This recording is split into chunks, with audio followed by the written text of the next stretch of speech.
রহমান পাওয়েলকে অধিনায়ক করে টি-20 বিশ্বকাপের দল ঘোষণা ওয়েস্ট ইন্ডিজের। স্কোয়াডে সমর জোসেফ, জায়গা পাননি কাইল মেয়ার্স। বাফুফে নির্বাচন সামনে রেখে ক্ষমতাসীনদের চতুরতা। নারী লীগের 4 ক্লাবকে ভোটের ম্যান্ডেট দেওয়ার পায়তারা। নির্বাহী কমিটির সভায় সিদ্ধান্ত।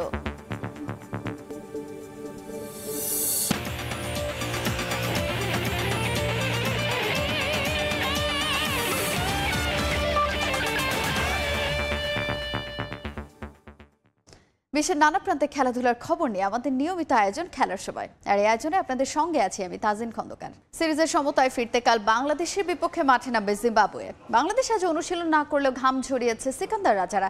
এই মুহূর্তে জহুর আহমেদ চৌধুরী স্টেডিয়ামে আছেন রিপোর্টার পার্থ প্রতিম বিশ্বাস। আমরা এখন সরাসরি যুক্ত হচ্ছি তার সঙ্গে। পার্থ,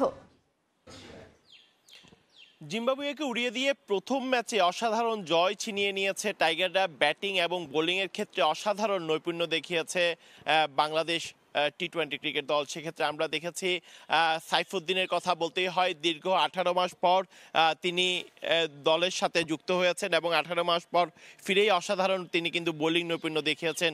সেক্ষেত্রে তাসকিনের কথা বলতে হয়। তাসকিন এবং সাইফুদ্দিন থেকে শুরু করে স্পিনার যারা রয়েছে তারা কিন্তু অসাধারণ বোলিং নৈপুণ্যের মাধ্যমে কিন্তু গতকাল আমরা দেখেছি 38 রানে 60 উইকেটের পতন হয়েছিল জিম্বাবুয়ের। এরপর জিম্বাবুয়ে 125 রানে কিন্তু অল আউট হয়ে যায় এবং বাংলাদেশ দল কিন্তু আরও 5 ওভার বাকি থাকতেই কিন্তু তাদের যে জয় সেই জয়টি কিন্তু তারা ছিনিয়ে নেয়। এবং প্রথম ম্যাচে বাংলাদেশ দল অসাধারণ জয়ের পর আমরা দেখেছি আজকে অনেকটাই ফুরফুরে মেজাজে রয়েছে এবং হারের পর জিম্বাবুয়ের পুরো দল আজকে সকাল 10টা থেকে সাগরিকা জহুর আহমেদ চৌধুরী স্টেডিয়ামে অনুশীলন না আসলেও আমরা দেখেছি মূলত ব্যাটিংয়ের দিকেই নজর ছিল জিম্বাবুয়ের দলের সবার। বিশেষ করে আমরা দেখেছি অরবিন থেকে শুরু করে সিকান্দার রাজা থেকে শুরু করে সবাই কিন্তু নেটে দীর্ঘক্ষণ তারা ব্যাটিং অনুশীলন করেছে।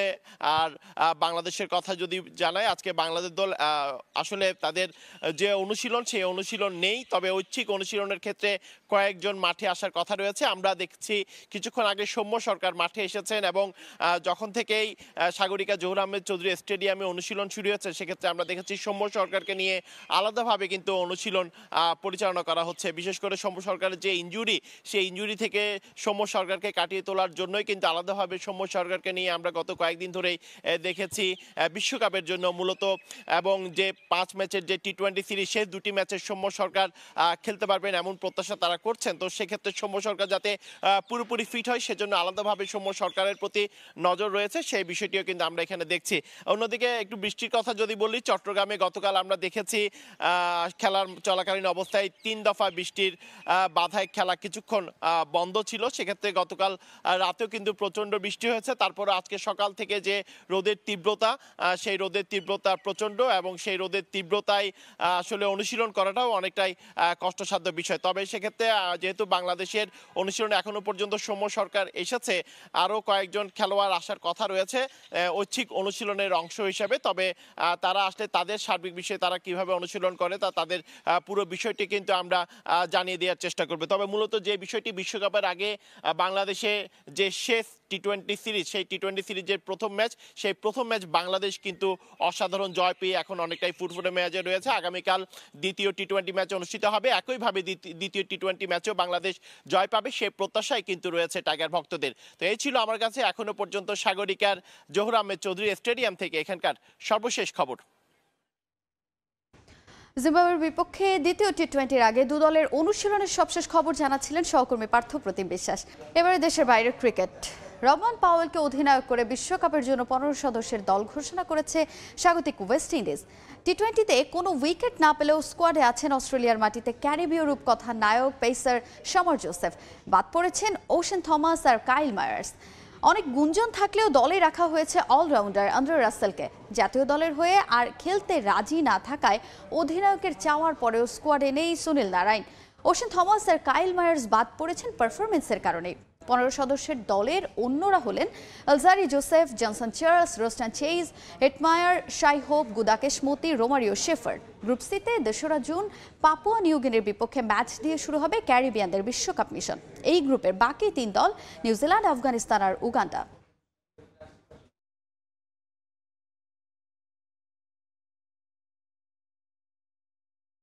নির্বাচনের আগে কাউন্সিলরশিপ বাড়াচ্ছে বাংলাদেশ ফুটবল ফেডারেশন।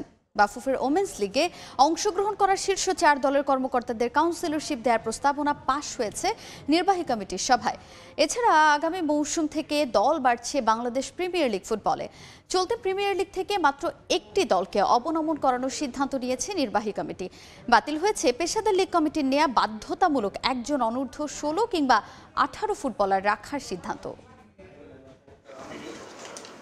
ছুটির দিনে বাংলাদেশ ফুটবল ফেডারেশন ভবনে কর্মকর্তাদের ম্যারাথন বৈঠক। 9 এজেন্ডা নিয়ে দীর্ঘ 6 মাস পর বৈঠকে বসল বাফুফের কার্যনির্বাহী কমিটি। প্রায় 4 ঘন্টার দীর্ঘ বৈঠকে নির্ধারিত এজেন্ডা ছাড়াও আলোচনা হয়েছে আরও বেশ কয়েকটি বিষয়।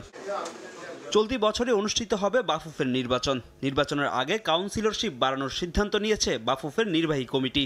নারী ফুটবল লীগের কর্মকর্তাদের বাফুফের কাউন্সিলর বানানোর যে প্রস্তাবনা ছিল তা পাশ হয়েছে নির্বাহী কমিটির বৈঠকে। 29 জুন বাফুফের এজিএমে নেওয়া হবে চূড়ান্ত সিদ্ধান্ত। নারী লীগ শেষে টেবিলের শীর্ষ 4 দলের কর্মকর্তারা পাচ্ছেন বাফুফের নির্বাচনের ভোটাধিকার। আমাদের বোর্ডের সিদ্ধান্ত হয়েছিল যে আমরা কাউন্সিলরশিপ কমাবো না।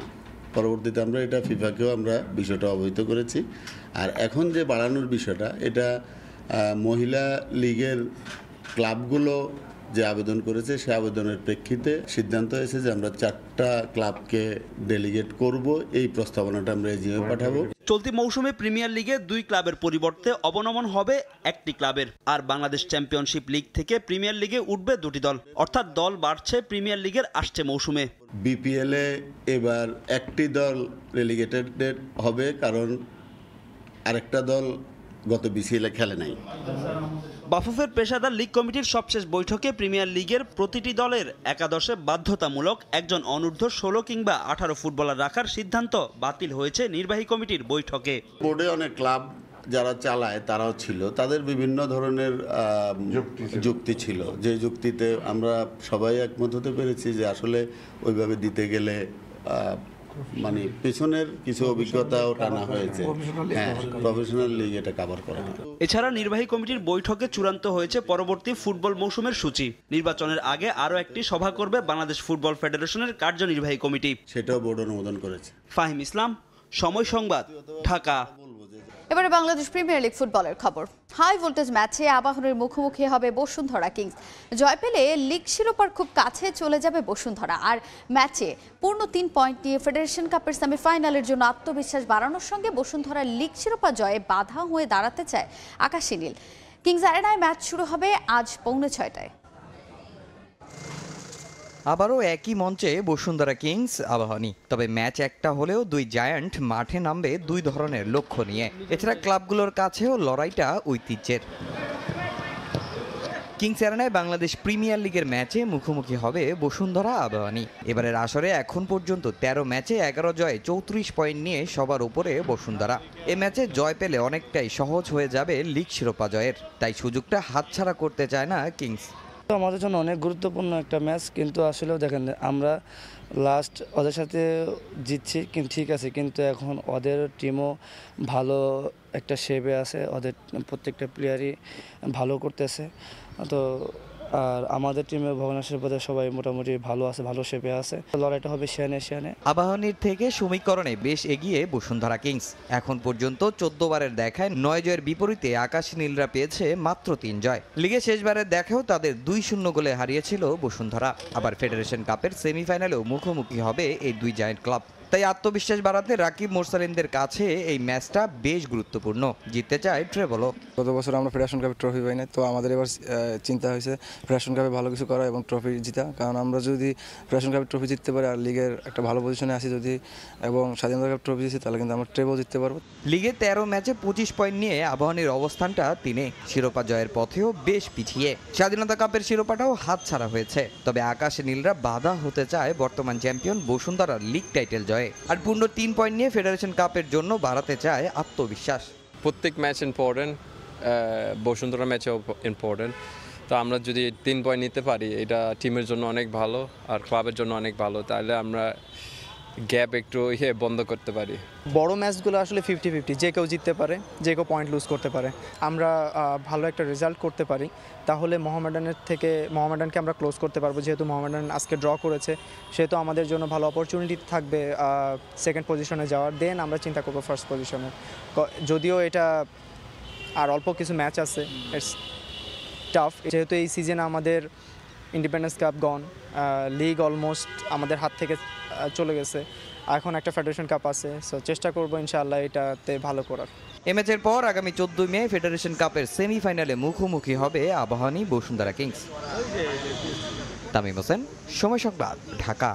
সপ্তম জাতীয় সার্ফিং প্রতিযোগিতার সামনে রেখে কক্সবাজার সমুদ্র সৈকতে প্রথমবারের মতো প্রশিক্ষণ ও বাছাই কার্যক্রম শুরু করেছে বাংলাদেশ সার্ফিং অ্যাসোসিয়েশন। 4টি ক্লাবের 40 জন নারী, পুরুষ ও শিশু সার্ফার এতে অংশ নিয়েছে। সার্ফিংয়ের মাধ্যমে লাল সবুজের পতাকাকে বিশ্ব দরবারে তুলে ধরার স্বপ্ন তাদের। আর সার্ফারদের আন্তর্জাতিক অঙ্গনের জন্য প্রস্তুত করতে বদ্ধপরিকর সার্ফিং অ্যাসোসিয়েশন। মোহাম্মদ ফরজের ক্যামেরায় বিস্তারিত জানাচ্ছেন সুজাউদ্দিন রুবেল।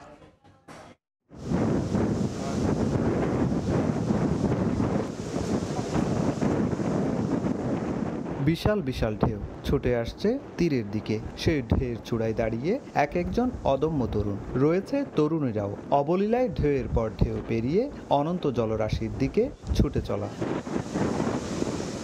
বড় বড় ঢেউয়ের সঙ্গে তাল মিলিয়ে লাফিয়ে উঠছেন আর নামছেন, মনোমুগ্ধকর দৃশ্য।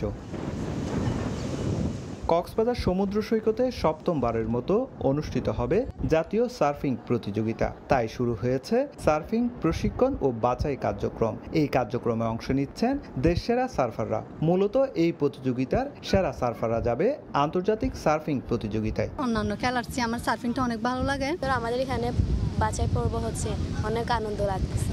ন্যাশনাল সার্ফ কন্টেস্টের জন্য কোয়ালিফাই করবে, রেফারি থাকবে, সো অনেক এক্সাইটেড। প্রথমবারের মতো মালদ্বীপ গেছে টুর্নামেন্টে, সো এখনও এই বছরও যাওয়ার অনেক ইচ্ছা আছে। দেশের প্রথম সার্ফার জাফর আলম, তিনি দেশে না থাকলেও তার হাত ধরে উঠে এসেছেন রাশেদ, সিফাত, কামরুলদের মতো অসংখ্য সার্ফার। তাদের সবারই রয়েছে নিজস্ব ক্লাব। এসব ক্লাবের মাধ্যমে তৈরি হচ্ছে আগামী সার্ফাররা। আমাদের টার্গেট হলো ইন্টারন্যাশনাল পর্যায়ে যায় আমাদের ছেলে মেয়ে যারা আছে আমাদের দেশেরকে রিপ্রেজেন্ট করবে, বাংলাদেশের লাল সবুজের ফ্ল্যাগ সারা বিশ্বের দরবারে তুলে ধরবে। প্রথমবারের মতো আমরা এই সপ্তম জাতীয় সার্ফিং টুর্নামেন্ট শুরু হওয়ার আগেই আমরা এই বাছাই এবং প্রশিক্ষণ কার্যক্রমটি শুরু করেছি। 2015 সালে প্রতিষ্ঠিত হয় বাংলাদেশ সার্ফিং অ্যাসোসিয়েশন। এই পর্যন্ত 6টি জাতীয় প্রতিযোগিতা হয়েছে কক্সবাজার সমুদ্র সৈকতে।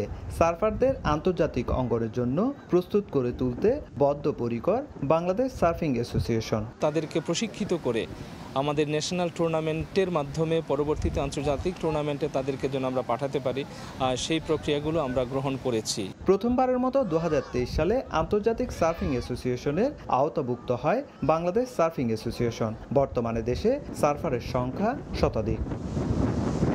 সুজাউদ্দিন রুবেল, সময় সংবাদ, কক্সবাজার। এই ছিল খেলার সময়ের এখনকার আয়োজনে। দুপুরের সময়ের সঙ্গে থাকবেন সহকর্মী ওমর ইনান। তাজিন, আপনাকে ধন্যবাদ। দুপুরের সময় নিয়ে ফিরছি কিছুক্ষণ পর, সঙ্গে থাকুন সময়ে।